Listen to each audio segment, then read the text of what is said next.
నేను చెప్తా, ఒకటి కాదు, ఎవరెవరి దగ్గర ఏమేమి ఉన్నాయో మీరే ఆలోచించుకోండి. కొంతమంది కుటుంబాల్లో అక్రమ సంబంధాలు.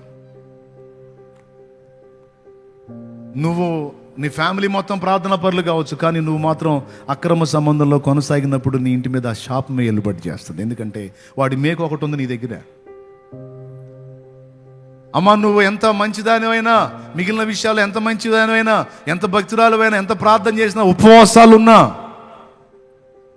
ఆ మేకుని పీక్ అవతల పడేయకపోతే, ఏది అక్రమ సంబంధం అనే మేకుని బలవంతంగా తెంచి అవతల పడేయకపోతే, నీ దీవెనలు కూడా శాపాలుగా మారిపోతుంటాయి. మొహమాటం లేకుండా చెప్తున్నాను నేను. తొలగించాలి, నిర్దాక్షిణ్యంగా వాటిని విసిరి అవతల కొట్టాలి.